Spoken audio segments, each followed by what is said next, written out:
Hello, my Teaserking family. I'm a little bit late today. Um, I did some errands in the morning. I've been meaning to vacuum and dust my car. There's a car wash. It was raining a little. There was a car wash, which I knew wouldn't be used, but they have the vacuums for free. So I went and I did my whole front seat, and they had spray, and you could dust and clean your car. So I spent an hour there, and then I went to Toyota for my oil change, and they gave me a couple of filters to take care of. And one filter was an engine filter, was basic, just pop it in. The other filter was a air cleaner type of filter for the air conditioner. And you had to there was a little bracket. You had to go into the glove box, take these brackets out, and there was a filter in there. Pull the filter out, and then put the new one in. Where the hell they would put a filter behind the glove box is crazy. So fortunately, where I go, the guy, if you buy it, the guy will come out and help you. I don't know how to change filters. I mean, now I could change the engine filter after watching them and the climate filter. Um, but I took care of that, so that was good. Anyway, so I was busy with that, but I had to wait till 12 till the guy got off work to help me.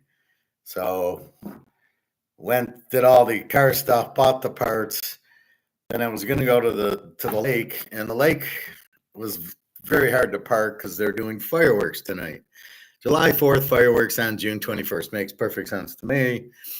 And so I couldn't park, and I was going to go look at my Gray Sports Almanac, which I finally got. So I got this yesterday. It's getting expensive, $12.99 at Barnes and Noble, uh, but it gives us what we want. And I'm going to go through some key ones, and then we'll go through conferences soon. Not today, well, maybe tonight or something, as I study up. So that was it. Let's look at baseball yesterday.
All right, just a second.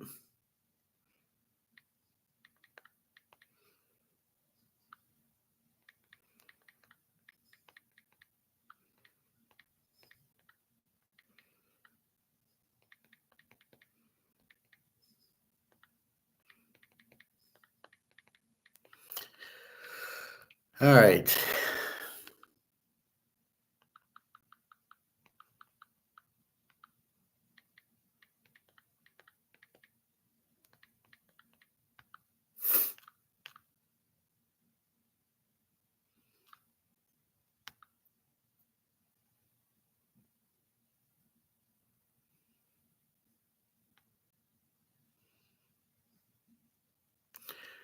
So let's look at yesterday's baseball, but I might have to do today's baseball. The Tigers started at noon.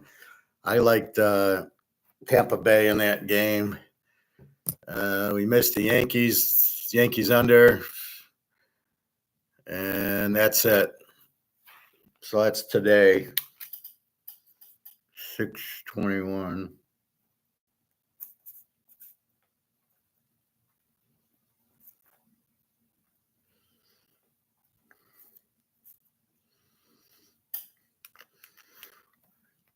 And Tampa's up 7-1 already. Tigers pitching sucks. The manager goes, well, we'll get it fixed. Like he was talking about Joe Flaherty yesterday. The guy gave up like 10 rounds. Yeah, he'll fix it. He'll fix it. Yeah, sure he will. Yankees up 3-0 in the second. All right. We got till 2:10, so we have 15 minutes. So let's go through the games and we'll go through yesterday. Milwaukee, Minnesota. We got Minnesota 130 and 10. Jose Quintana 4-2 with a 3.35. Shimon Richardson 2-3 with the 5.13. I'm going under 10 in this game. No bet, but we'll go under.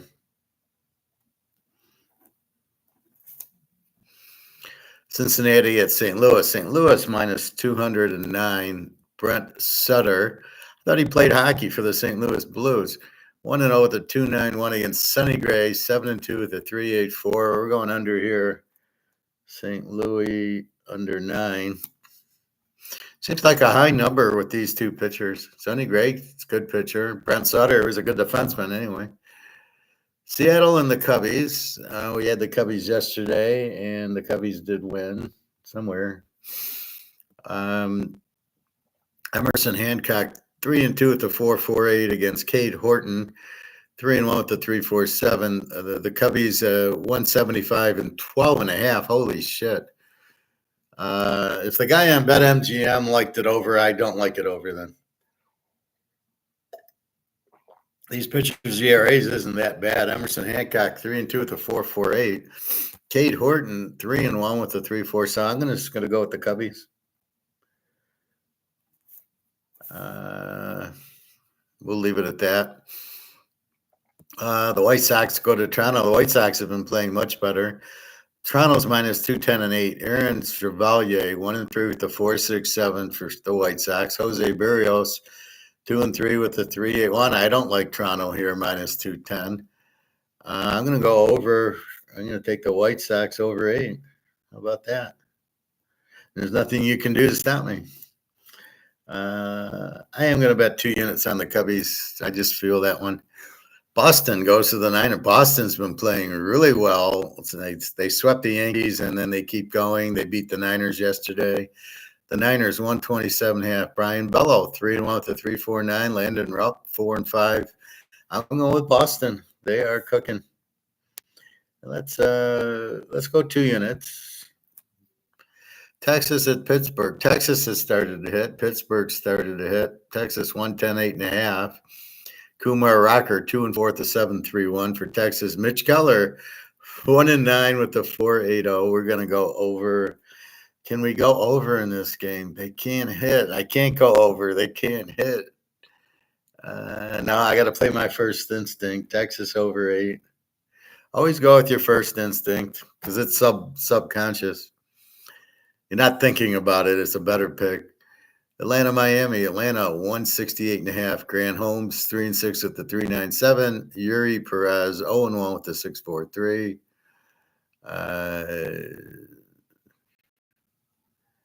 Yeah, I think this is an over. Let's go Atlanta over 8.5. Just because when I know they can hit, and when I see a guy like Yuri Perez 0-1 with the 6.43, I figure they'll score runs. And then do we trust Grant Holmes, who's 3-6 with the 3.97? No. So we can't bet Atlanta. So that makes us go over or under.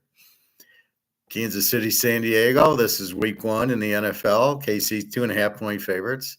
The game's in Brazil. This game's in San Diego. San Diego 177.5. We got Mahomes going against Herbert, as we thought. It's so much easier football. Noah Cameron 2-2 with the 191. Dylan Cease 2-6 with the 469. Dylan Cease has been giving up 2-3 runs a game. Like I'm looking, he had one bad start, I think against the Yankees. He gave up like 9 runs, and then it's been all 2s and 1s and 3, a lot of 3s. So look for 3 runs at least by KC. Cameron 2-2 with the 191 is a real 191.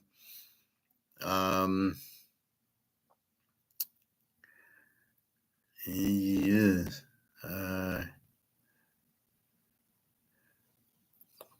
I don't know. I think I'm gonna go. I can't go. I gotta go under. I'm gonna go under. I'm gonna go KC under 7.5. I can't bet it, but I can't bet on Dylan Cease against Noah Cameron with the 191. The Mets at Philly. We had the Phillies yesterday, and they killed them. Philly minus 120 and 10. Griffin Canning 6-3 with the 380. Goes against Mick Abel 2-0 with a 2-2-1. Why is this game a 10? I got to go under 10.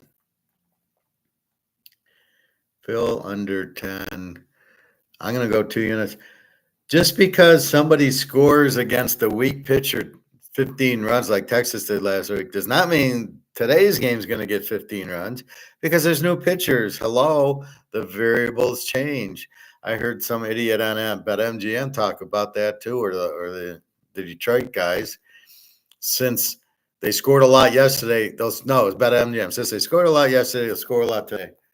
They got different pitchers, you moron. I swear these guys on BetMGM, there's no way they're betting their own money. They make the stupidest picks or to try to get you. Kyle Shanahan, coach of the year, 25-1. Why would this guy be coach of the year? For what reason? I mean, because McCafferty's back. I bet it goes to the guy on the Rams, or it's going to go to Atlanta or Washington. It's not going to the Niners. Arizona, Colorado. Arizona 220 and 12. Merrill Kelly 6-3, 341. Carson Palmquist 0-4 with a 7.76.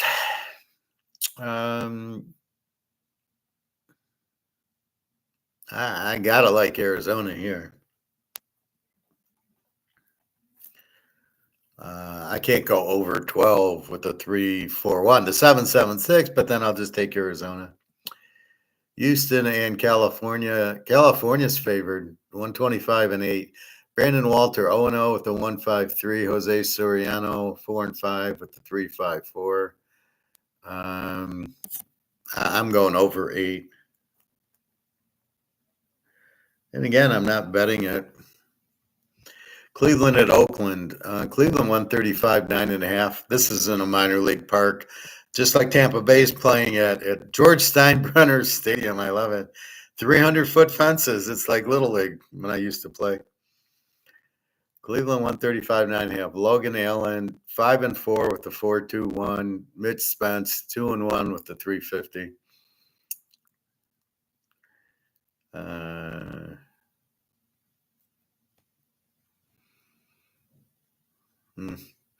I'm going under 9.5. And again, I don't like it as a bet. And our last one's Washington at the Dodgers. Dodgers 275, 9.5. Jake Irvin for Washington 5-3, 4.23. Dustin May 4-4 with the 4.46.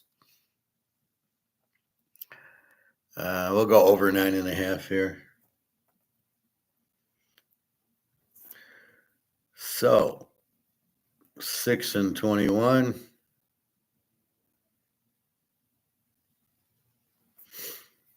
All right. So we already bet Tampa Bay. They're already winning.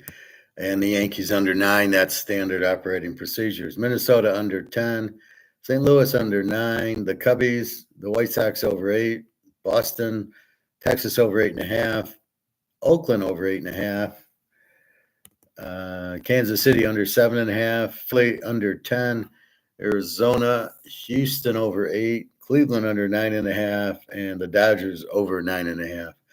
The bets, the Cubbies, Boston, Philadelphia under 10, and I already had bet Tampa Bay.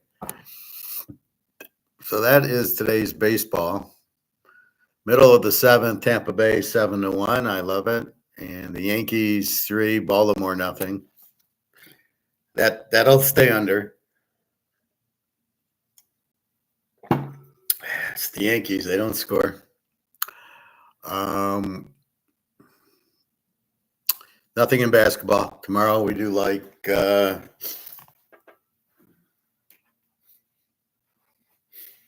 think I smell something burning or smoking, but it's not my oven. Hopefully it's not the people above me.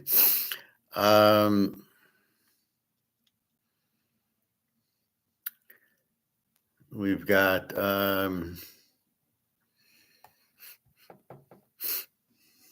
let's see.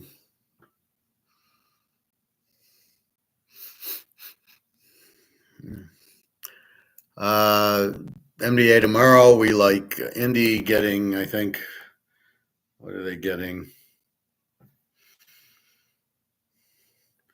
Indy's getting 7.5. We like Indy.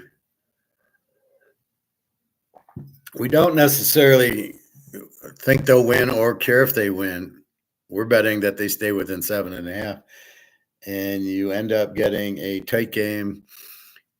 OKC, which game are they going to play? And Indy will play on fire like they did the last game. Doesn't matter. They have won at OKC. Indy's won, and OKC's won at Indy. So this is a very close game here. So I wouldn't be surprised if Indy wins, like they stole the first game. They beat the Knicks. OKC did struggle, beat Denver. They're not as good as they appear. They have some good pieces. The MVP is a joke. If this was 1986, it would have been Magic and Bird and Kareem, Dr. J, Isaiah, Elijah Wan, Robinson, and then maybe this clown. So don't kid yourself. All right, that's baseball. I saw a very interesting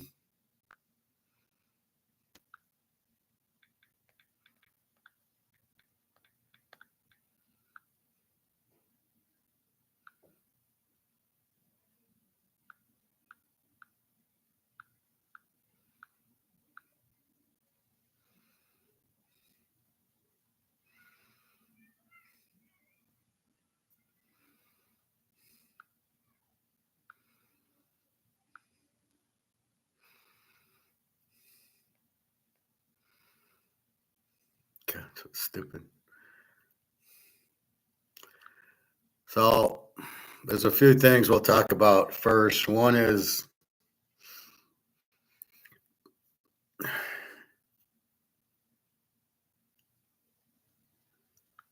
the first thing is the airlines are dumping American. Now, when you first read it, you don't know what the hell. You're like, can I travel? And then you see it's foreign airlines leaving the U.S. Not Lufthansa yet, but it's like these smaller ones, Air India or whatever, and they're leaving the U.S. I don't know why. Money's money. If they don't have planes full of people, they probably are leaving, I guess. I don't know where they're going or how they'll replace the revenue. Not a big deal. I can fly United or Delta to go to Europe. And then in Europe, I can go Europe Airlines. So that's not a real problem. Who knows if they raised the taxes on these airplanes?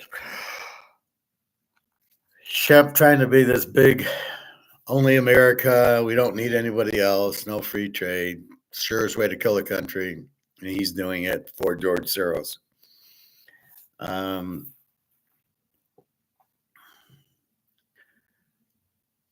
Trump demands BRICS cancels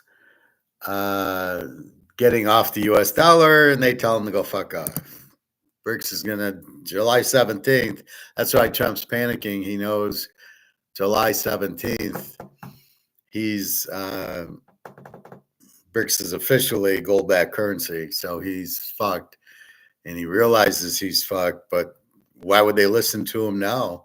This is why you play nice. If you would have played nice all these years instead of being an asshole, a dictator, and bombing Gaddafi and bombing Saddam Hussein for trying to go on a gold-backed currency, maybe people wouldn't be leaving you in droves right now. All right. 6 habits of people with high IQ, highly educated. I am one of these. So I'm going to play myself. It's a minute 23. So my 6 habits of high IQ people.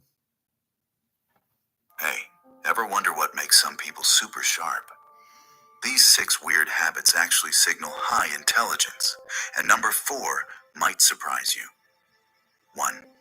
They talk to themselves. Yeah, all day. Sounds crazy? It's actually genius. Talking out loud boosts focus and helps your brain solve problems faster. 2.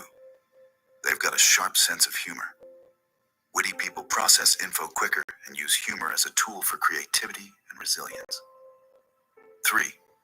They crave alone time. Solitude isn't loneliness.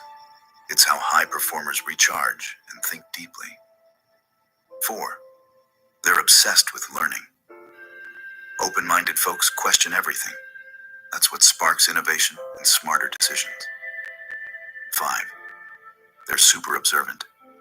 Being hyper-observant helps them spot patterns, solve issues, and stay 10 steps ahead. 6. They focus on solutions, not problems. Instead of whining, they take action, and that's what really sets them apart. If you want more tips and tricks, hit that like button. And that's why I pick so well. I'm constantly wondering, why did that happen? Why did they win? Why did they lose? That's what I'm constantly doing. So that's me in a nutshell right there. I talk to myself in the pool. I'm having a good conversation, but I'm figuring things out. I always thought I was 5 steps ahead. I didn't realize I was 10 steps ahead, but that's what I'm looking for. So if you see, that's why I'm such a good analyst and a good handicapper, and I'm really good at work. People don't understand I'm observing a lot. So I'm looking for things, and then I spot patterns like I do in football or gold or whatever. And so all of this is exactly kind of spelling me out. I do have, like, I think 160 IQ, somewhere in that neighborhood, and that explains a lot. I'm always looking at surroundings and people. People will run into me in the pool, and I go, "Aren't you aware of your surroundings? Don't you see me running here?" I'll be running in my lap, and kids get in and they start playing, and almost forgetting I'm in the lap pool and doing that. So it's really like, be aware of your surroundings. How do you drive a car? Do you just not look at lights and anything else? Anyway, that's a lot of me. You're doing a lot of analyzing, a lot of problem solving, and you're trying to solve problems. Like when the dollar collapsed, I said to myself, talking out loud, what do I do now? Where do I put my money? And it was the first scenario was, oh, I'll buy British pounds or I'll buy euros. And I said, well, no, wait, they're also being inflated. They're printed to death. So with that, I then said, now what do I do? And then it led me to gold and silver. So I solved the problem. The problem was getting out of dollars. The solution was getting into gold and silver because they don't print it. So you have to understand that. That's why people call me conspiracy theorists. Well, I'm always going to question anything unless it's plain to me what happened. So in other words, if 1 and 1 is 2, I go, okay. If 1 and 1 is 4, I go, well, that doesn't make sense. I'm not buying it. I don't smell what you're cooking, Rock. So that's why I look at. So now when I watch movies, I question a lot of it, going, this is stupid. This would never happen. what was I watching? I don't know, Die Hard. The first Die Hard. It's such a stupid movie when you think about it. Uh, why he gets uh, whatchamacallit, Bruce Willis. If I'm the terrorist, I just kill him. Oh no, no, let's not kill him. No, kill him. You're gonna kill everybody.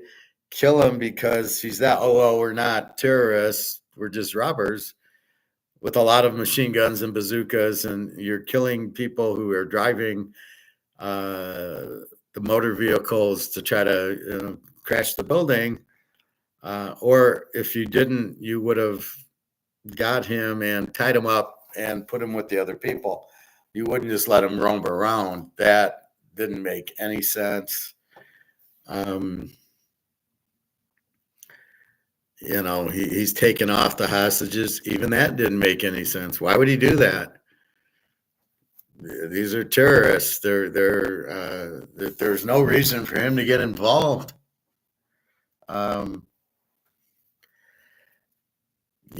you get to Die Hard 3, and he just doesn't get it either. Well, I don't know who this Simon guy is. Yeah, he does have a German accent.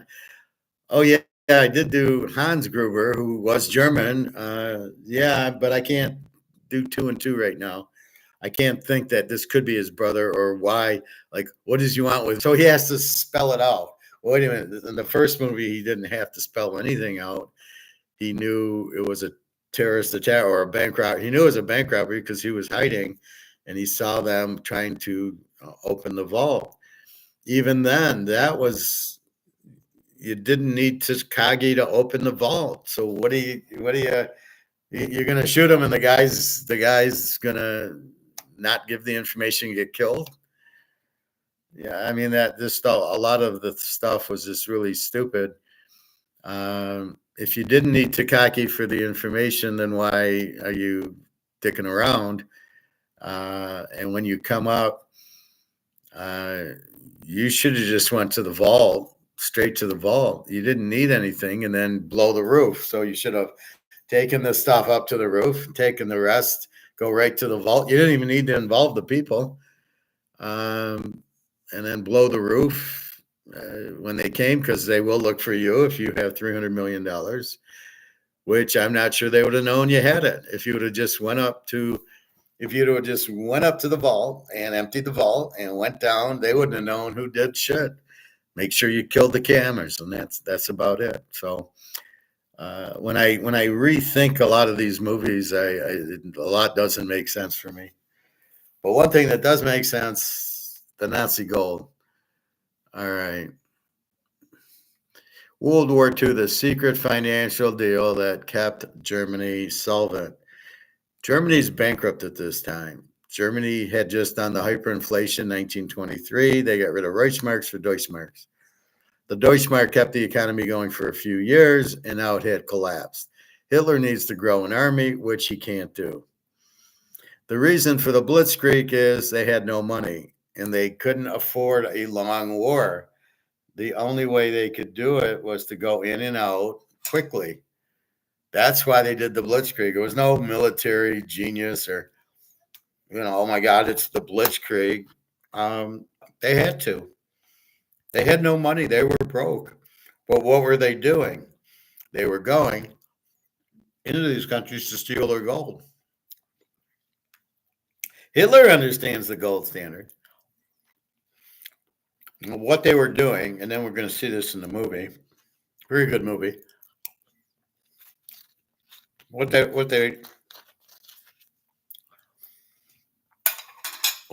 doing, they would steal the gold from, let's say, Czechoslovakia. So he's using this to build his planes and his tanks and grow his army.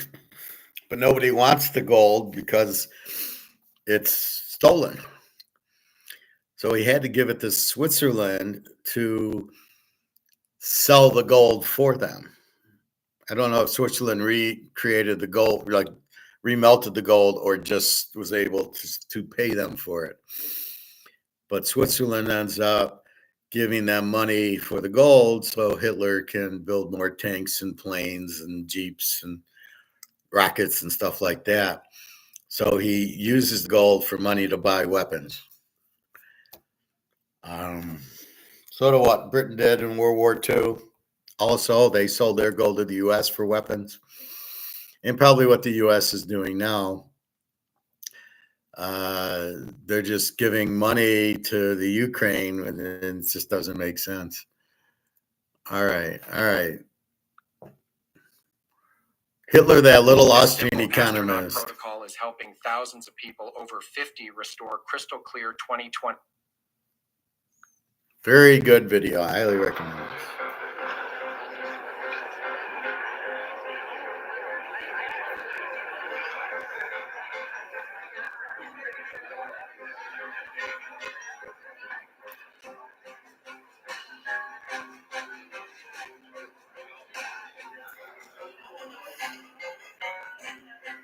If there was one country no one ever expected to hear mentioned during the Nuremberg trials in 1946, when Nazi leaders and the architects behind the final solution were prosecuted, it was Switzerland.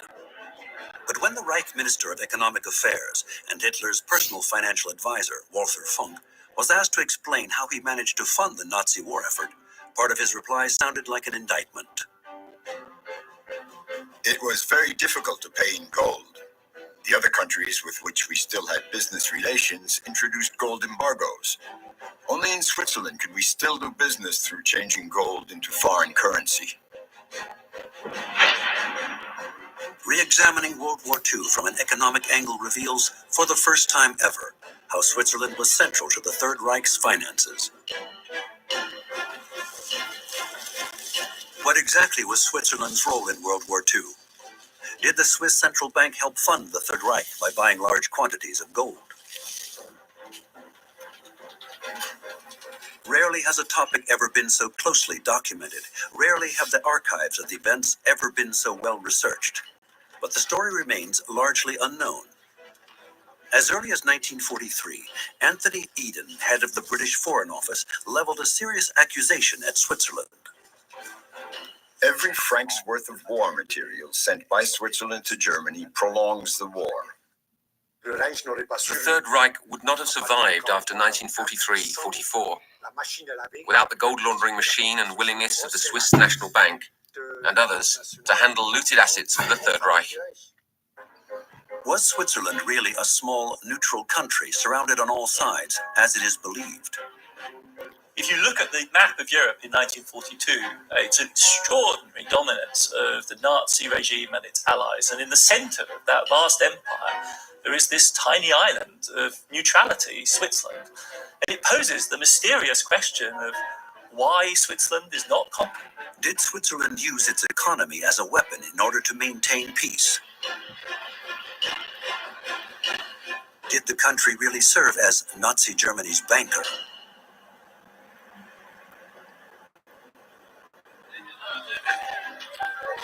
It was in a battered economy that Hitler rose to power. The reparations imposed by the Allied powers during the Treaty of Versailles at the end of World War I and the economic crisis of 1929 had crippled the German economy. Well, the fundamentals of Germany's situation in 1933 are desperate. Germany has effectively left the gold standard. It has exchange controls. It's hugely uncompetitive against Britain and the many other countries which have devalued since 1931. It has vast unemployment. 6 million people at least are registered as unemployed and millions more are working short time. So it's very clear that from 1933 onwards, Hitler has two priorities. One is an immediate restarting of the German economy. And second, and even more important and far more strategic in the long run, is rearmament. Here in utmost secrecy, the hardening up process. Building up Hitler's army and his industry. And both of these policies face an immediate obstacle, and it's the obstacle that had already haunted the Weimar Republic. It is basically the shortage of foreign exchange. And this is so crucial because as Germany industry starts producing again, it sucks in raw materials. And those raw materials come from abroad and they have to be paid for with foreign exchange. Germany was rich in coal, but had no other resources at its disposal. The country relied heavily on imports for its tremendous armament effort. So real quick, you can see why free trade is so critical.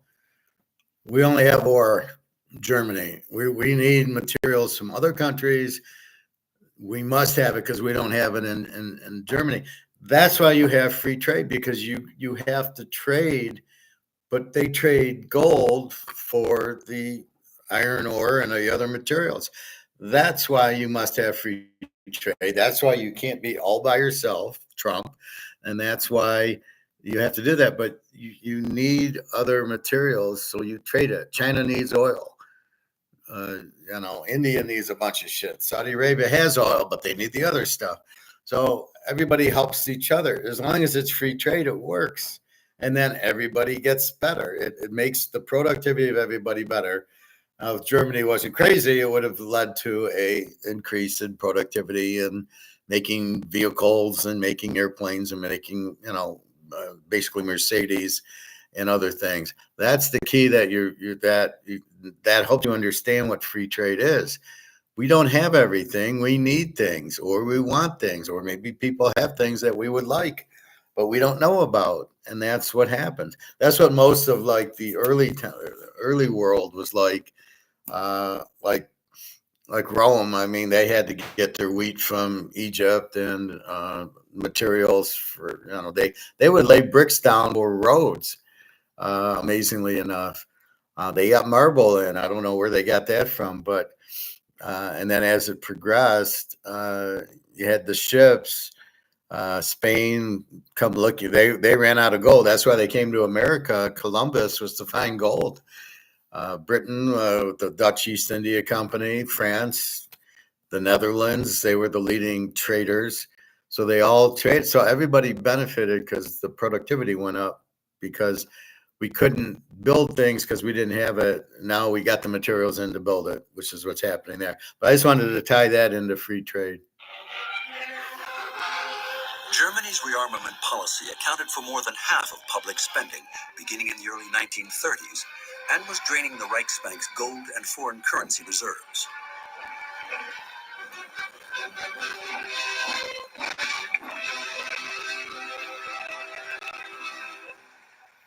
So Germany is a vulnerable economy. It is financially under pressure. It's a society which is constantly anxious about where it is going to get the foreign reserves, the gold that are necessary to pay for crucial imports.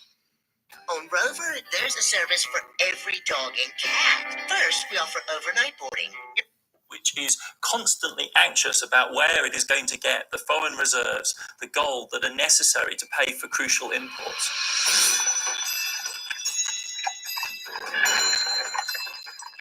That's how most of their army was on horseback. From an economic standpoint, the invasion and incorporation of Austria into Nazi Germany in March of 1938, and Austria's billion in gold and foreign currency that fell under German control, provided a temporary respite for the Reichsbank's reserves.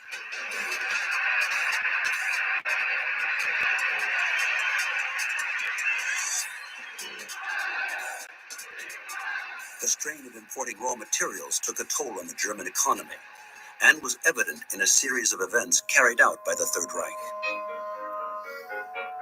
The tragic Kristallnacht, or Crystal Night, was carried out in November of 1938, a pogrom during which nearly 100 Jews were murdered, tens of thousands deported, 191 synagogues burned, and thousands of Jewish shops and businesses pillaged.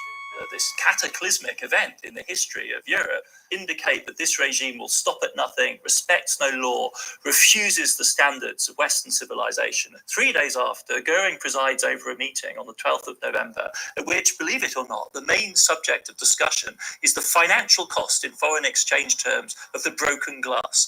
And he expostulates that he would rather have seen hundreds of Jews killed than this amount of money wasted in the breaking of fancy imported Belgian plate glass.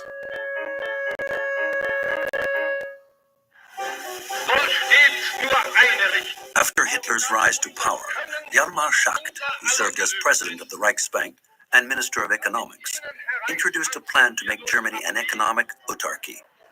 A vast manufacturing program for synthetic materials, rubber, textiles, fuel was implemented. Despite efforts, raw material imports were deepening the deficit.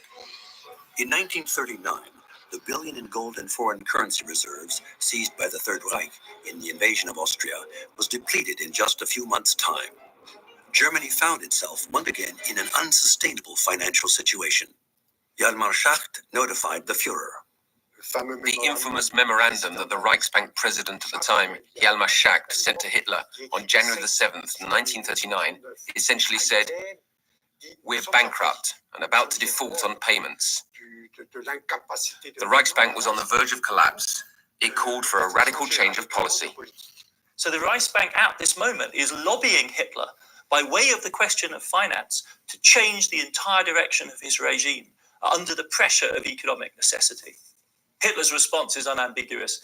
Schacht is retired with honor to a position as a minister without portfolio. The start of World War II can be regarded as a plundering campaign, pure and simple.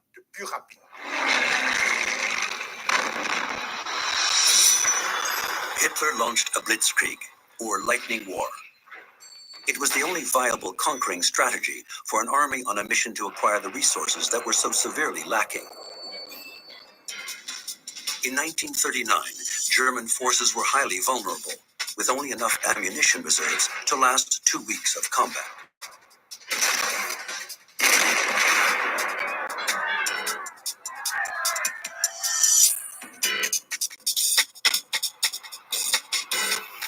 So, as the German army invades the Netherlands, as it invades Belgium, as it invades France, Denmark, the central bank is one of the key targets. And squads of German experts are employed to rifle through the accounts and the lockers, the closed bank vaults of Europe to find all precious metals or reserves or jewelry or private assets that can be seized by the Nazi economy and used as purchasing power for much needed raw materials. As I say, all wars are about money, usually oil and gold. But that's this whole thing's about, is Germany is broke and they need the gold, and they blitzkrieg and they go right to the central bank and steal the gold. Or silver or jewels or diamonds. That's why they're invading. That's it. They need gold because they can't have an army. They don't have any money.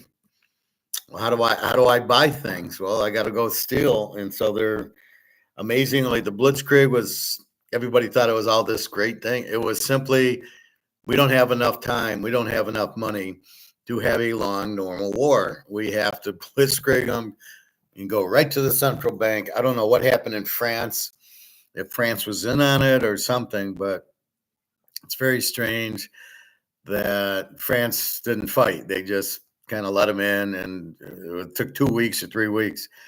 And I would imagine they went into London to try to get their gold, figured they couldn't get it.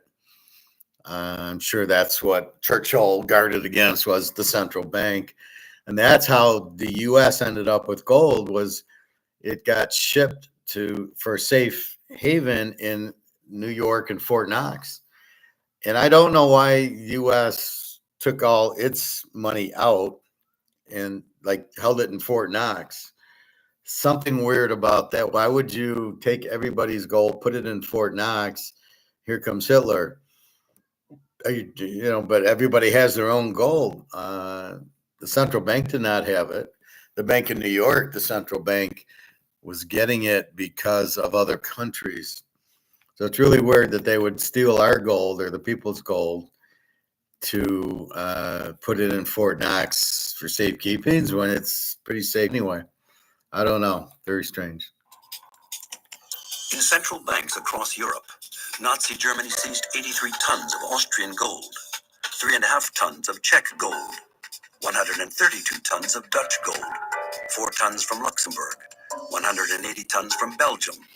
Then in 1943, following the fall of Mussolini, 65 tons of Italian and Albanian gold. I think it doesn't like when I pause it. It tends to go to commercial. Following the fall of Mussolini, 65 tons of Italian and Albanian gold. World War II certainly sees the most organised efforts at looting we've ever seen in military history. But it did not stop there. The gold then had to be traded to acquire the much-needed raw materials. Where could the Third Reich exchange the gold, unbeknown to the Allies?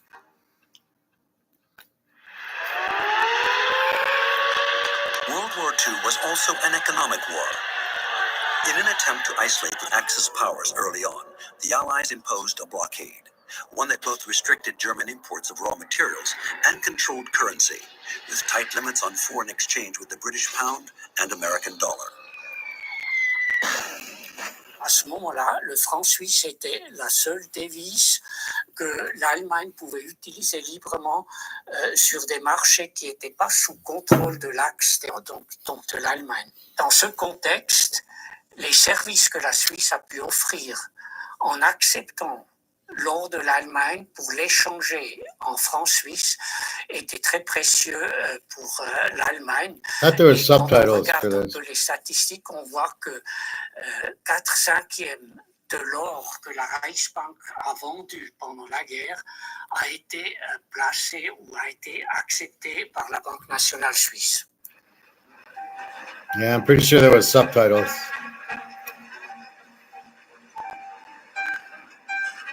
I watched this the other day, and I know what he said.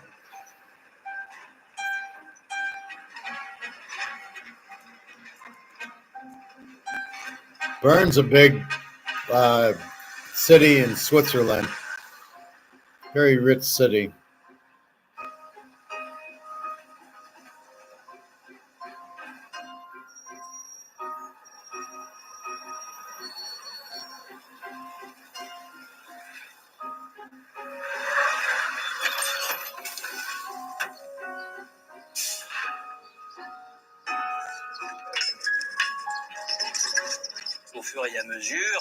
As the Wehrmacht gradually conquered two-thirds of Europe, there was a certain amount of gold stamped Reichsbank that began to turn up, which was obviously very fishy.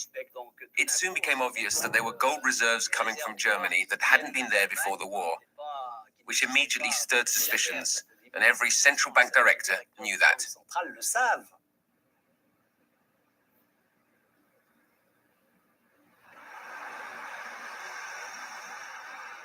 Jean-Pierre Rolph was the central banker for Switzerland for 15 years. As chairman of the Swiss National Bank in the late 1990s, he had to understand and explain the institution's behavior in the dark days of war.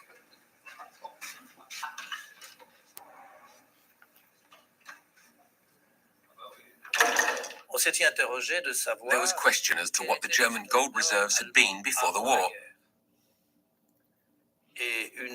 And one approach was to say that as long as the shipments remained within the limits of what were assumed to be the Reichsbank's reserves before the war, it wouldn't be an issue.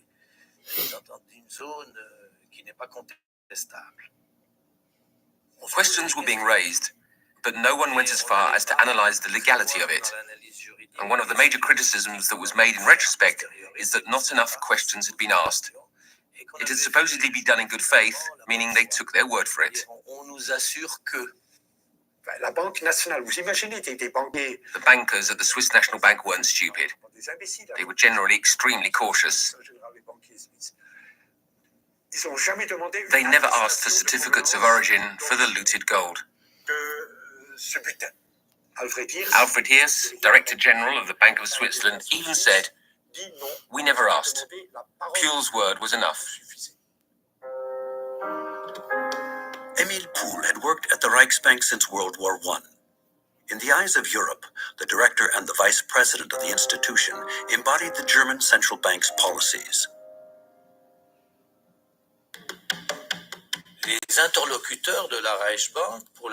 Representatives of the Reichsbank had been in contact with the SNB before the war. Relations had already been established. There was normal communication and trust. Today, between central bankers, there's great trust. There's open communication and information gets exchanged.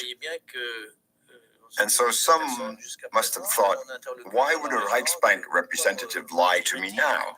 I trust him. If he says the German gold reserves are enough to cover all incoming deliveries, why shouldn't I believe that he is telling the truth? This brilliant device keeps your home cool in summer, even during heat waves and power outages. It's smaller than a lunchbox.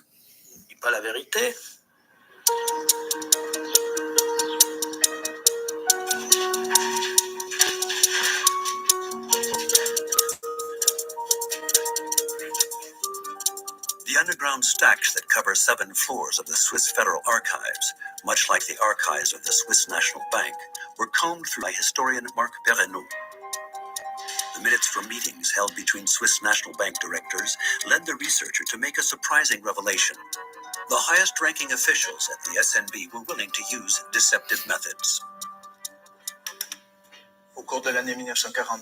Throughout 1942, there was information that reached Switzerland regarding the dubious transactions that had been made by the Reichsbank, which caught the attention of Swiss diplomats and also the governing board of the SNB. One of the general directors even proposed remelting the gold bars sold by the Reichsbank to erase any trace of their actual origin.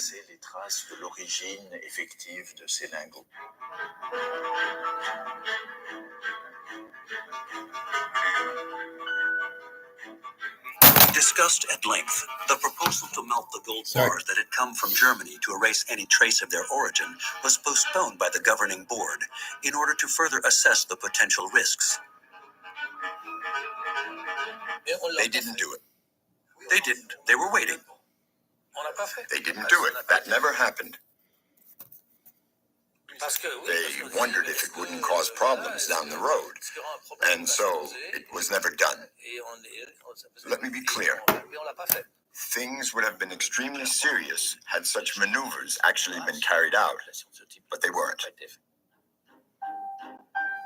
How did the Reichsbank in Berlin perceive the role of the Swiss banks? Like that of a key partner, as evidenced by an internal report written in June of 1943, in which Walther Funk, the Reich Minister of Economics and President of the Central Bank, declared, "If Switzerland stopped exchanging hard currency for its gold, we could not hold out for more than 2 months."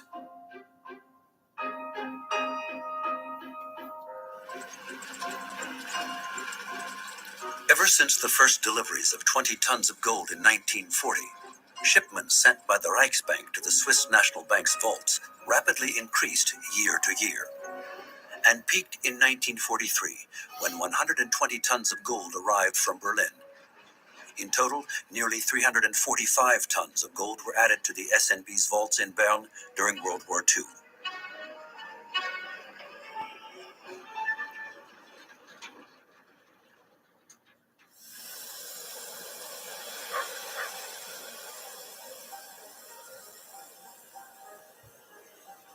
Why did Germany so desperately need Swiss francs? Was the plunder of occupied countries not enough? Why did Germany insist on trading with neutral countries, importing petrol from Romania, iron from Sweden, and chromium from Turkey? The answer to such questions can be found at the bottom of a secluded valley in the north of Portugal, in Rio de Frades, deep in an old tungsten mine that was operated by the Third Reich throughout the war.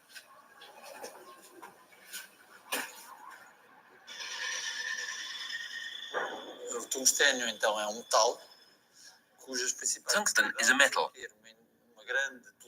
Its main properties include a resistance to very high temperatures and corrosion. Following the invasion of the Soviet Union, Germany could only depend on Portugal and Spain to supply tungsten.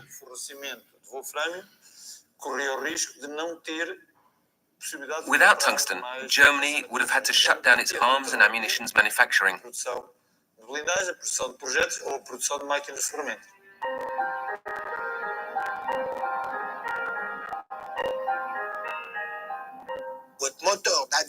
You cannot make an aircraft engine if you do not have tungsten, which can resist temperatures as high as 6,000 degrees.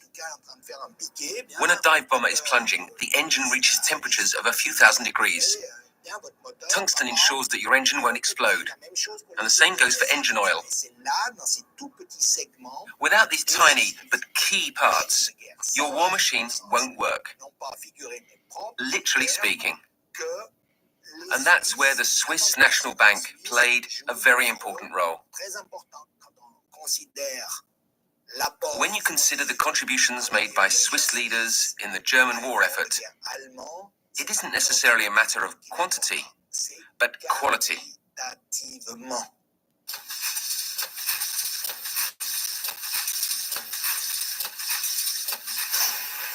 Under pressure from the Allies, the neutral European countries that had been supplying Germany with raw materials refused to be paid in stolen gold.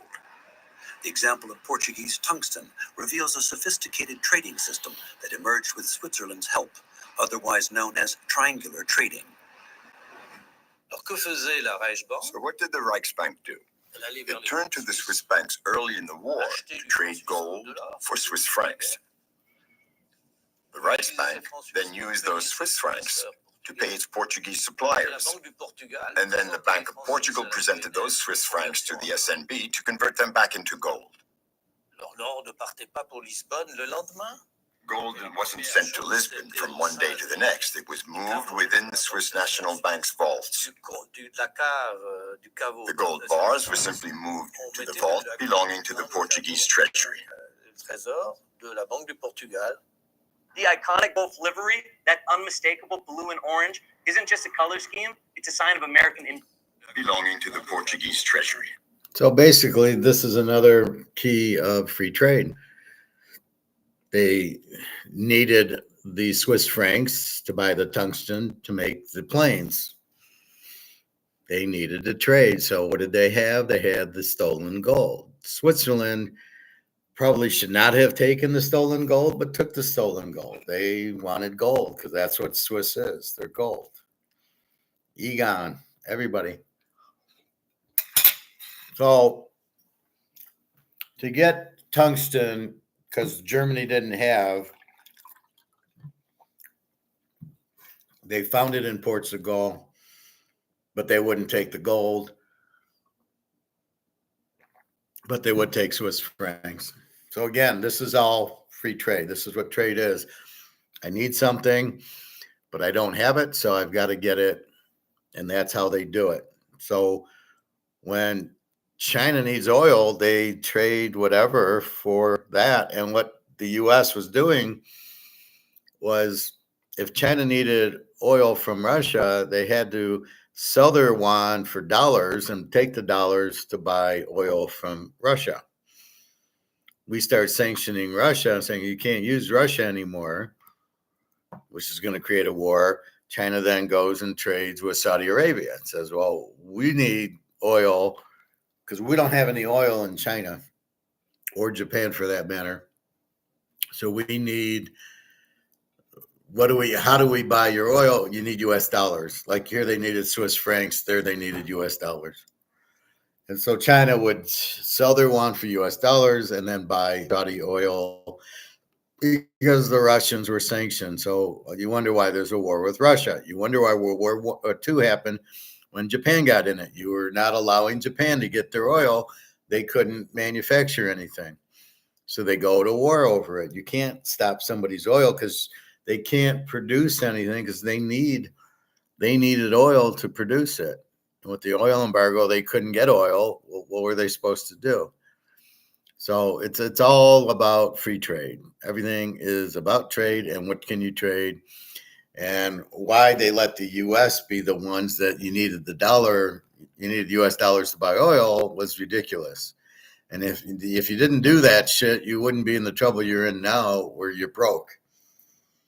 So anyway, so clever Germany figures out that Switzerland will take the gold. Probably will blow you through the moon if you don't trade with us because we're the Nazis. And Switzerland's this tiny little country. So Switzerland with the power of gold wins again, says, "Oh yeah, we'll take your gold and we'll melt it down, and nobody will ever know it's Nazi gold, and we'll pay for it, and then you can use our dollars to buy all this tungsten and all the other stuff." And that's what happened. Clever.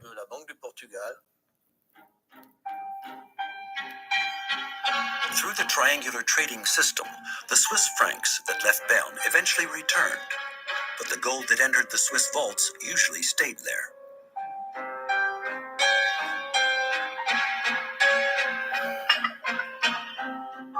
Mais encore une fois, les responsables suisses ne s'occupaient quand même pas trop de cette question, tout simplement en justifiant l'acceptation de cet or par le droit international. On disait en interprétant le droit international de sorte que celui-ci permet aux vainqueurs dans des guerres de mettre la main sur les stocks d'or de la Banque centrale des pays occupés. Desires of the Swiss National Bank specifically shed light on discussions between central bank governing board members and on how much they knew. Gottlieb Bachmann was then president of the bank committee, and Paul Rossi, the vice president responsible for gold transactions. The meeting minutes from August of 1943 contained the following exchange. Two questions should be distinguished. First, do we want to accept the gold? And second, without further examination, can we accept the gold, even though there may be suspicions as to whether it was obtained illegally? The National Bank has yet to receive any information that would suggest the Germans have stolen gold. The requisition of monetary gold is within the right of the conquered nation under international law. Donc c'est une attitude qui fait. So it was a stance that suggests that they didn't realize the break with normality that the Nazi regime implied. It was no longer possible to do business with the central bankers who had been appointed by Hitler, in the same way as with the central bankers of other democratic states. Je suis neutre, donc I am neutral, therefore I must do business with Germany, as I do with the Allies. It was almost inevitable. We cannot refuse German gold if we accept gold from the Allies, because we are neutral. They didn't give it any further thought. They conducted transactions, which is what capitalism calls for. That's doing business in normal circumstances. That is a firm's reason for being, and that's what makes it a good capitalist. That is its moral duty. So what does a firm do in normal circumstances? It seizes opportunities as they're presented without asking questions. Bien, sans se poser de questions.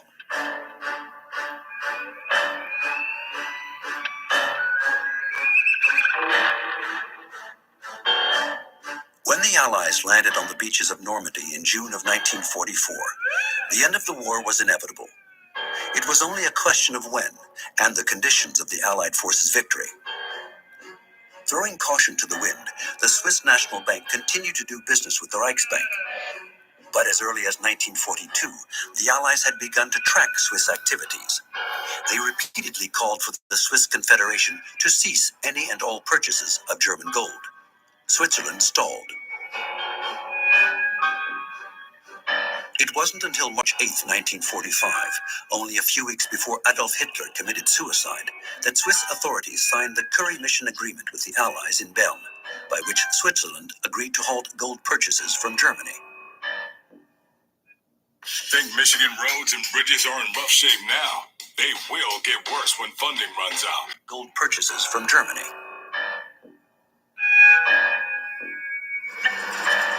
But 1 month after the agreement had been signed, a new purchase of gold was made. On April 13, 1945, 132 gold bars left the Reichsbank in Constance for the Swiss vaults in Bern. Everyone knew that Switzerland, specifically the National Bank and the Swiss government, would have to be held accountable. And yet, despite the political agreement that Switzerland had signed only 1 month earlier, they proceeded to make one last purchase, which paid back a certain number of depositors who feared losses. It's hard to say why. I don't know why. There's really no answer.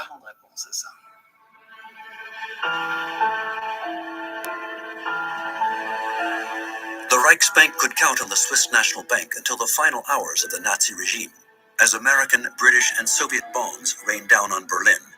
Emil Kuhn, returning from a stay in Switzerland, wrote to his superior, Walter Funk. Tiresome. I can say that the Swiss have shown me every possible courtesy. Yesterday, for example, they held a banquet in my honor. Naturally, our enemies immediately caught wind of it. Switzerland wasn't destroyed. If that made it a good deal, so be it. The country was not destroyed. Considering the footage that was taken of countries like France, Germany, and Italy at the end of the war, it becomes very clear that Switzerland was very fortunate to have come out of it unscathed. The war and the procession of tragedies it has brought have spared our country. Sunday has not lost its charms. We go on excursions. We attend sporting events. Our youth are in fine health. Our fields and gardens have not been ruined. Our herds are intact. Our towns lead a peaceful existence. People would often refer to one of Bertolt Brecht's old jokes back then. I think it went something like, Hitler has no interest in attacking Switzerland. Why attack your own vault? Occupying Switzerland was unattractive to the Nazi regime, not only because a military operation in the Alps is a formidable proposition, but also because Switzerland was extremely useful to the Nazi regime as a neutral entrepot, as an island of neutrality at the heart of the Nazi empire. Harmless, but useful. Swiss bankers exchanged nearly 500 tons of Nazi gold throughout the war. In today's terms, that is equivalent to 60 billion euros. What place would Switzerland occupy for the victorious powers immediately following the war?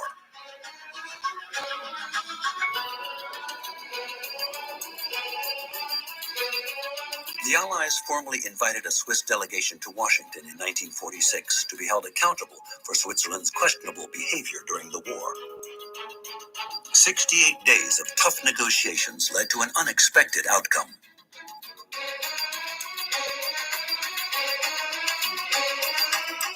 Switzerland actually got off un paiement de 250 millions de francs en or. Ça correspondait à l'époque, en 1946, à 1,5% du produit intérieur brut, ou même moins. Donc, c'était une petite amende. Et puis voilà, les affaires étaient réglées. What was crucial from the Swiss standpoint is that the Swiss delegation obtained a full and final settlement. It's important to remember that at this point in time, the Dutch had not yet made an inquiry to reclaim their gold. After negotiations had ended, the Netherlands said, hey, a considerable portion of Dutch gold reserves was also stolen. We want the case reopened. And the Swiss could reply, legally, the case is closed. So from the Swiss standpoint, the agreement was obviously considered to be advantageous. Officially, they would say, this is awful. Those awful Americans have us by the throat. They want to wring our necks.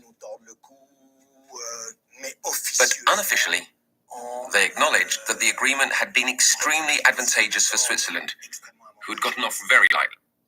All right, so I think that's the bulk of it. Sorry, I'm a little tired, but the point is very good. Free trade allowed Germany to trade gold for Swiss francs to buy things needed for their planes, trains, automobiles, tanks, weapons, and everything else. You need all these things. That's why you trade, because you don't have tungsten in Germany. You got to go to Portugal for it. So throughout the earth, there's little pockets of this is here and this is here and this is here. And So you must trade for things. If you want to build things, you have to trade for them. So what do I trade? Well, you got to normally buy them. So I suppose you could trade for oil, but basically the trade is money for gold for money, and then money for the tungsten. Now, did Germany cry about, oh, we haven't had balanced trade? Where does that come from? There's no such thing. They needed tungsten, they got tungsten. They needed Swiss francs, they traded gold. They didn't sit there and cry going, oh, wait, gosh darn it, we gave them 10 tons of gold. They didn't give us 10 tons of gold back. The trade wasn't balanced. Nobody cares. I need Swiss francs. Here's gold for Swiss francs. Here's the Swiss francs for the tungsten. Nobody's trying to balance it. They buy what they need. But they needed other than gold. Nobody would take the Nazi gold, so they needed to get out. Switzerland, I don't know why they took it. They might have been under take it or else. If you don't take it, we're gonna kill you. Which is Hitler's MO. Why Portugal wouldn't take the gold for it, I don't know. You would have thought Switzerland would have melted the gold down for them and do what they do now. That's why this could be Caesar's, because Switzerland melts it down and makes it into a necklace. Well, it could have been Caesar's gold to start with. We can only hope. I keep looking for a JC on there. That's what trade is. It's not supposed to be balanced. It's I need something. I need tungsten. I need iron ore. I need other materials to make a plane, to make, we saw that in the Adam Smith one where there was all these parts of an airplane, right? They were making the, not the Boeing, but the other one. And they were making it, but you needed all these different parts. And they came from all over the world, and you had 1,000, 10,000 different suppliers making different parts of the planes. And so you traded for it. You basically traded, it was, I think, France. So you're paying in French marks or euros now. But that's the whole point about trade. So I don't know what Trump's arguing about, that we're being cheated. It's not balanced trade. He sounds like an idiot when he clearly, him and this Homer Simpson guy, or Bart Simpson, Scott whatever, Scott the Anvil Neinhardt,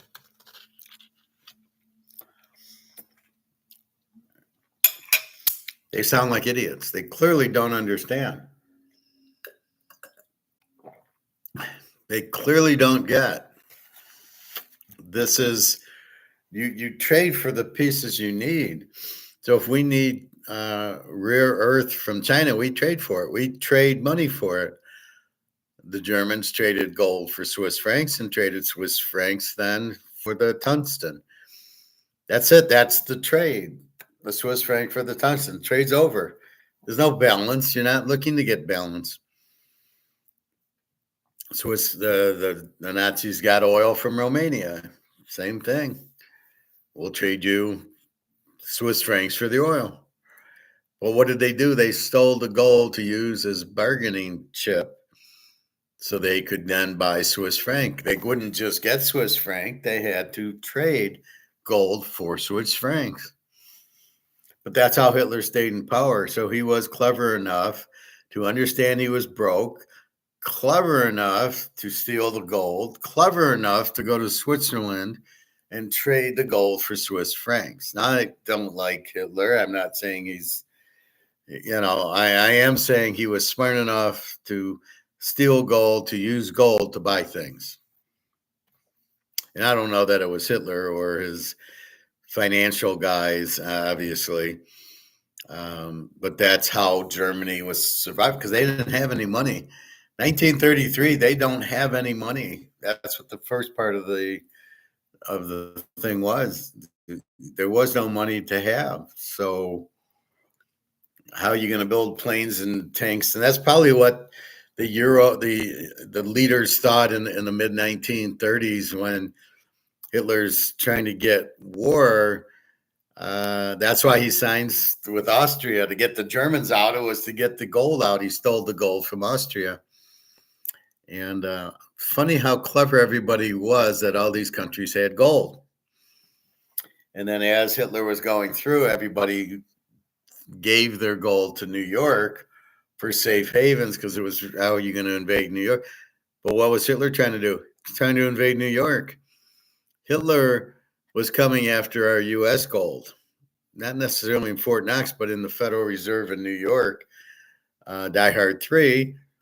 That's what Hitler was doing. He had boats in New York Harbor. He was coming after the gold. That's what he wanted. Fortunately, the war ended and we beat him, but that's the point of it.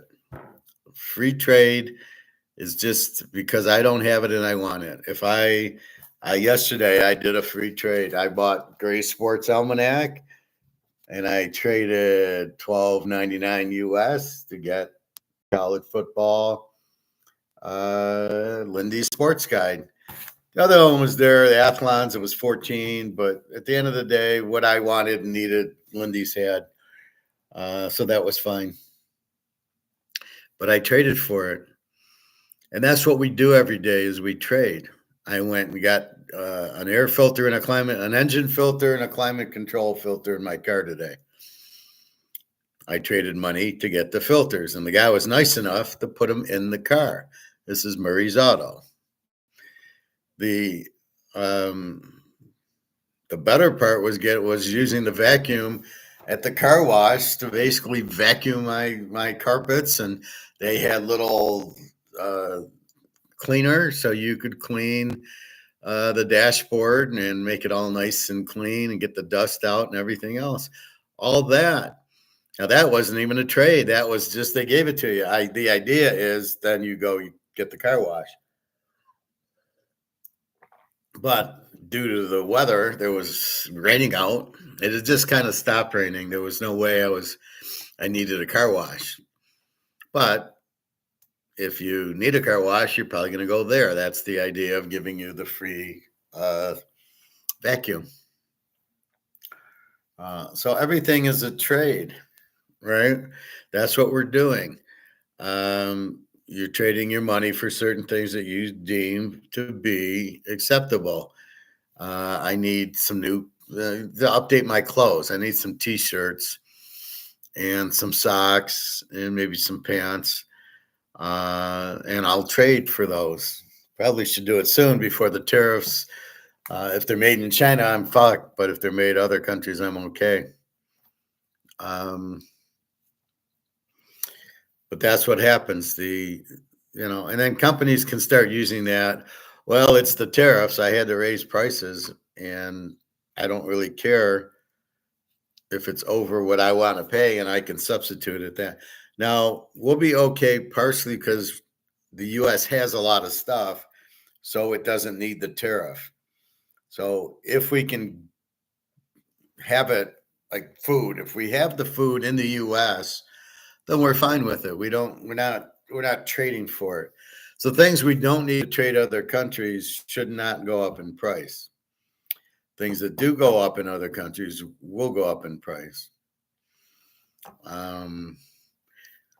Quick question. I'm going to show you my thing.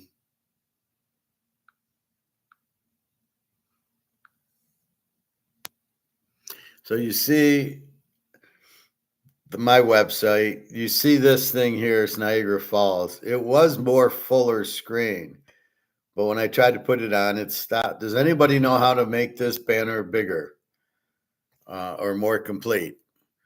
This picture's fine. I know how to change the picture, but sometimes it doesn't. I mean, this is too wide. I don't really want it this wide. I want it more there, but I guess it's caught up into my phone and my laptop and my TV. So it's giving the phone view, but it wasn't when I had the waterfall. it was giving a different view. So I don't know.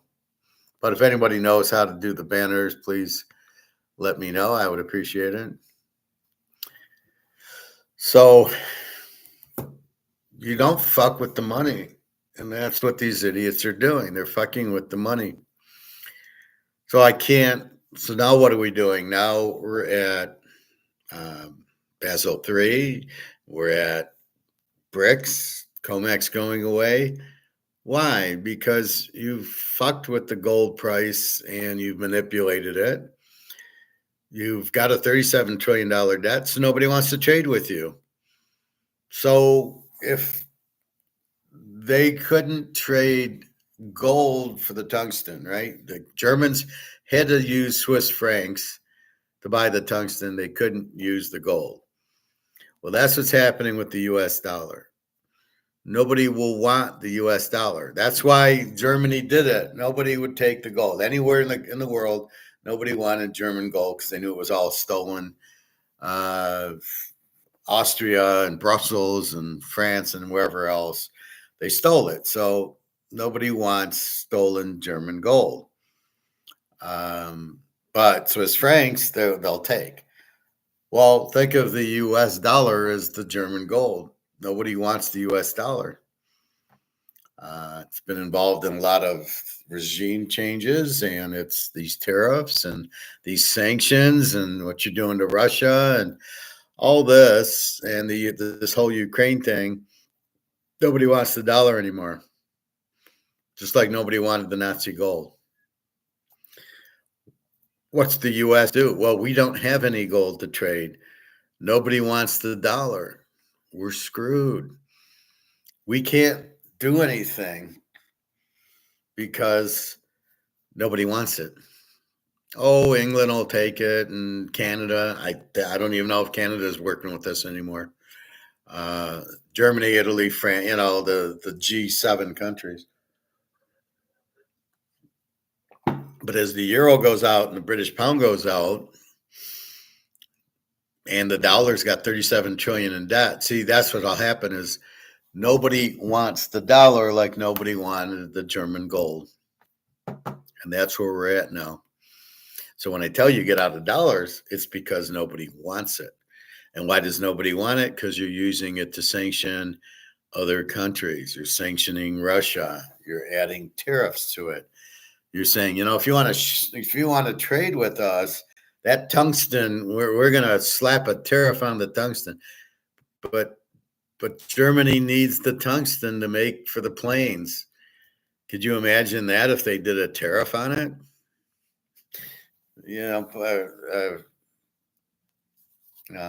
Portugal would have laughed at them. So I mean, this is what happens. So you've made the dollar unwantable, no demand. Only within the country is there demand, but nobody wants it, and they're all going to BRICS, and they're all going to gold. Again, here comes gold, just like in Swiss. And this is basically our problem right now. So when I tell you to get out of dollars, it's because the only way this has demand is the only way this has value if somebody will buy it. If somebody says, I'll give you $100 for it, it's worth $100. If I go to sell it and nobody gives me any money, it's not worth anything. Right now, nobody will give us money for this. Nobody wants to trade in it. And the $37 trillion debt. So you've made it valueless. If nobody wants the dollar, it has no value. And that's the thing with this BRICS thing. Let me quickly show you this, because it really nails that. Even orthopedic doctors are using it.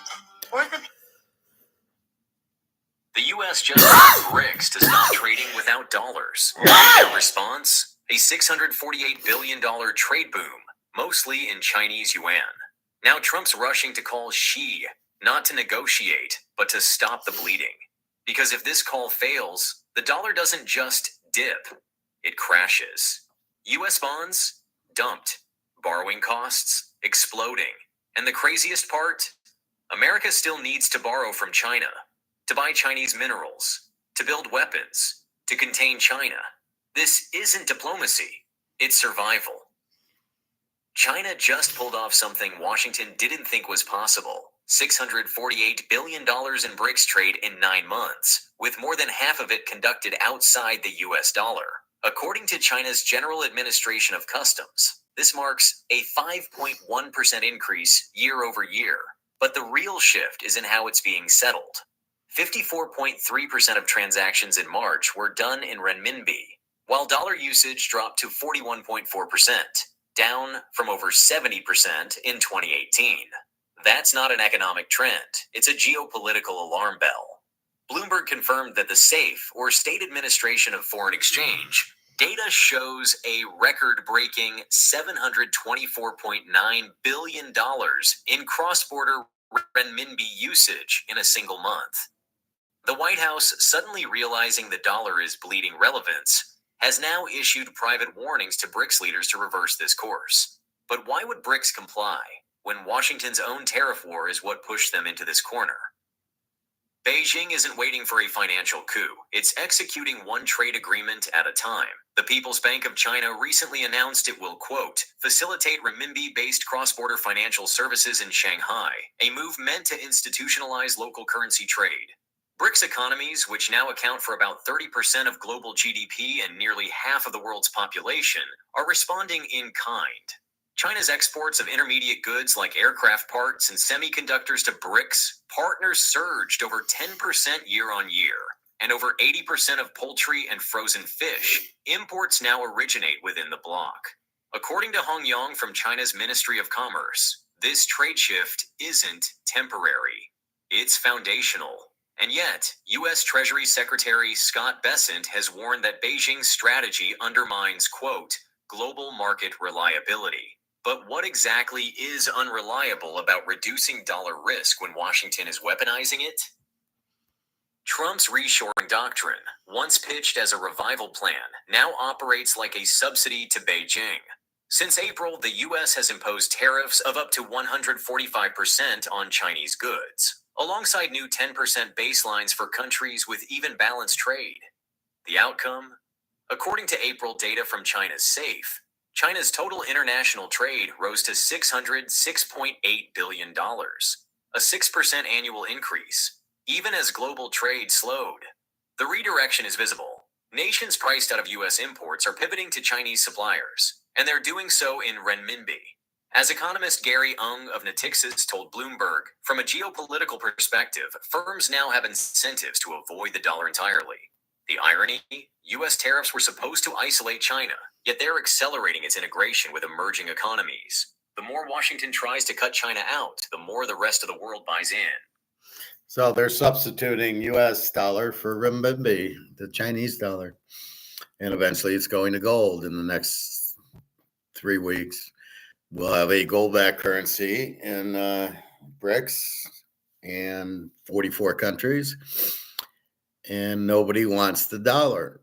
So you people with your $500,000 401ks understand it's priced in dollars and nobody wants that. And so to trade, if you wanted to buy Apple, well, it's in China. If you wanted to buy other products, they're replacing. Russia's replacing McDonald's and Coca-Cola with their own McDonald's and Coca-Cola.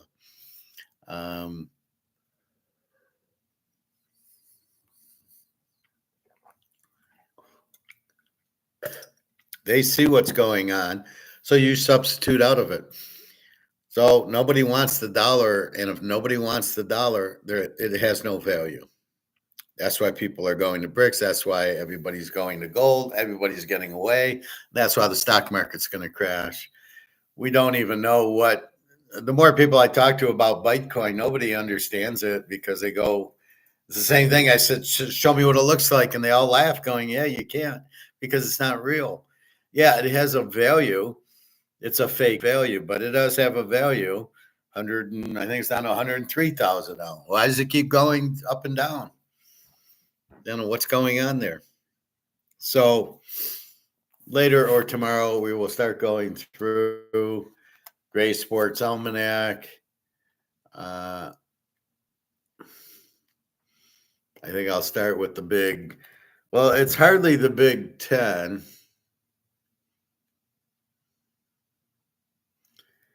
It is now it's the Big 18 now. How many teams are in the Big Ten? It's just ridiculous. The Big 18, there's 18 teams in the Big Ten. And I don't see Ohio State winning it this year. Penn State could be. Oregon's in there. Michigan, I don't have a chance. Nebraska, I don't know. USC, Washington. It's a clusterfuck. Ohio State, I don't know. But we will go through and we'll start doing conference by conference. Ohio State's got a new quarterback. He's a freshman, Julian Salen. Don't know much about him. Drew Eller's back for a 15th year. So Penn State with Drew Eller, Nick Singleton. Then they got another Keatron Allen, another running back, which makes no sense. And that's it. So it's Oregon should be good. We'll get into that. We'll start getting into college football now that I got my Gray Sports Almanac. So two things I wanted. I wanted to get Gray Sports Almanac, and I wanted to take my car to the car wash to get vacuumed it out and dusted and cleaned. And I am so happy I was able to do that today. I was supposed to meet Alyssa, and she cancels on me. What else is new? So I went and said, okay, fine, fuck off. I'll do this. So, well, maybe we'll have dinner. Okay, I won't hold my breath, but maybe we'll have dinner. Otherwise, I'll have dinner by myself, which I'm perfectly capable of. So those 6 things that I showed you are dead on with me. I am thinking out loud. I'm observing. People don't get it. You're just observing. So you're looking around and, oh, you're staring at me. No, I'm not staring at you. I'm observing the situation. And if I see like a pretty girl, I'll observe her. I'm not trying to do anything but look at her and figure her out and stuff like that. But people don't understand, and I don't care. I just laugh at them anyway. So I found that. I sent it to Daria, but I don't know if she'll understand it because she doesn't speak too much English. So I'm not sure if she'll be able to understand the video. But I said, that's me. It is me. It is very close to what I do. That's why I ask the questions, but that's what makes me a good football picker. That's what a handicapper. That's what makes me a good economist is I ask the questions. Something doesn't. How did Hitler survive World War II without any money? Where did he get his money from? That's why I watched the video, and it's clear he got it from Switzerland. He didn't blow up Switzerland because of the gold. So they traded. I won't destroy you, but when I give you gold, I want Swiss francs. And they said, sure. And that's what happened. So, that's the whole war was about him having a bankrupt Germany from 1923. See, it never ended. World War I forced them to pay for the war. Why? I have no idea. So Germany starts paying. They start printing their money. And here comes hyperinflation, 1922, 1923, until their money's just worth nothing. Nobody wants it because they printed it to death. In Germany, the $100,000 house you can buy for $100. In gold you could buy. Now I don't know if I wanted to buy houses. I think people did that. They bought houses in Germany for $100, $200 that were $100,000 houses. That's where some of the fortunes came. Was they did that. The Rockefellers and the Rothschilds and some of those people. Then you have the war was about, like, Austria was a friendly war. They didn't invade them. They just went. And by the way, we're taking all your gold. And then that's why he went to these other. It was very practical, and they blitzkrieg because they couldn't afford a long war. What happened in Russia, I don't know if they could all of a sudden afford it or not. I doubt they could afford a long war with Russia, which Russia probably knew. And that's why it just, how critical Stalingrad was, that it went more than 3 or 4 weeks. Had it been a blowout, they would have been in trouble, but they weren't. And that's what happens. So give the Germans credit for stealing the gold so they could build their war machine. After they had all the countries, so you saw Switzerland was the only country left in Europe that wasn't German. You do wonder, why didn't they just stop? I mean, they got everything. Oh no, we got to take Russia again. Napoleon again. We got to take Russia. No, you can't take Russia. It's too big. It's like taking the U.S. You cannot take the U.S. It's too big, but you can get it from the inside, which is what they're trying to do with these morons, corrupting the Congress, corrupting with the lobbyists, corrupting. Well, Trump's just too stupid to understand it, and and now we have no gold. We've leased it out. So the one thing that we could have used at this time is gold. We don't have. So now we're totally fucked. Welcome to America. There's no such thing as balanced trade. It doesn't happen. You've inflated the money to zero. Nobody wants it. And you're stuck with the $37 trillion debt that you can't pay off.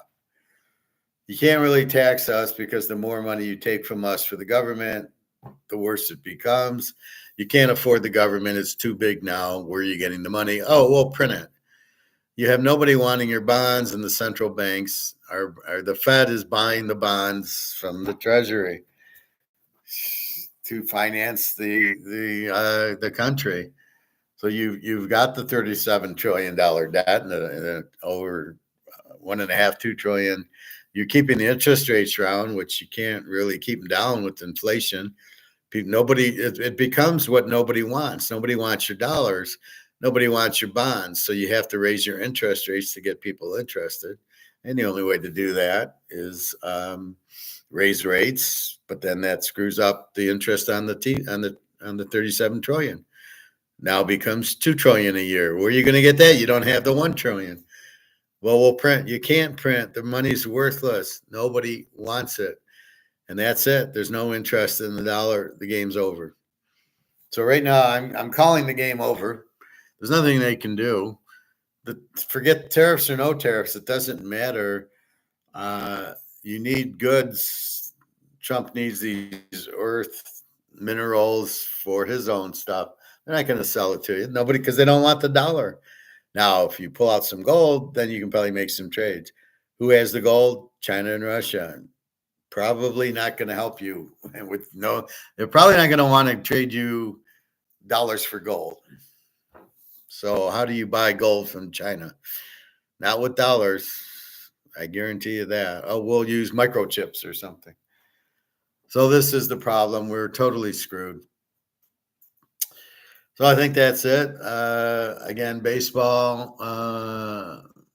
We have Tampa Bay, which I think beat the Tigers. The Yankees under 9. The Cubbies, Boston, Philadelphia. And that's it. Maybe if you want the Dodgers over later. Otherwise, that's it. So it's it's been a little unusual Saturday. Daria's daughter's still sick in the hospital. But Daria is at home, so I keep questioning what the heck's going on. I know what's really going on, but I don't want to say it here. And that's about it. So have a good day. It's supposed to be 98 out here in Detroit, so this whole couple of days. And look out. So we'll see if Alyssa and me get together for dinner. I don't know. She says yes, but you just can't trust her. A lot of things women say it's for the best of the woman. So the woman will say, "Oh yeah, let's get dinner," unless she gets a better offer that benefits her, then she'll do that. She doesn't do things that help you. It's what benefits her because they're emotional creatures and they have defense contractors, defense systems. So if it's more beneficial for them to be with Joe, they're with Joe. If they're more beneficial to be with you, they're with you. So there's a lot to go into that. So Daria, I'm waiting and waiting and waiting, and we'll see. And now her daughter's sick, and it's real. I saw the daughter being in the hospital, wheeled out, and everything. So it's unfortunate. She had an IV in her arm. So all I can say is I hope the daughter gets better and that we can meet and the stupid war ends. Which it's all money laundering. It's the craziest thing. But at the end of the day, nobody wants the US dollar, so therefore it has no value. Therefore, your stocks collapse, your housing collapse, your banks collapse. The only thing you have is gold and silver. So I heavily advise to buy more gold and silver, get out of your 401k. But I'm hearing that's hard to do because you actually can't sell it. If you're working for the company, you can get off of it, but you can't sell it. You can't say, look, I want it, I'll take it. No, you can't. Why not? What the fuck's going on? So people are going to get fucked because it's going to have no value. That could be part of the plan, but fortunately, I already got mine and got it out, and I'm able to bought gold and silver with it. All right, www.teaserking.com. Have a wonderful day, and July 4th is coming, and July 17th is coming, and July 1st, Basel III is coming. So there's a lot of good stuff happening in the next month. So we will see. All right. Take care, everybody. Again, it was very clever of what the Germans did in World War II to be able to buy the tungsten and all these other iron ore and everything, stealing the gold, selling the gold to the Swiss for the Swiss francs, and then using that to purchase. Very, very clever. I don't like them. Don't make me like I like the Germans. I thought that was smart, but I don't like all the murdering they did. And, they were just crazy people. So anyway, that's about it. So www.teaserking.com. And again, if anybody knows about that banner, please let me know. All right. Thank you, everybody.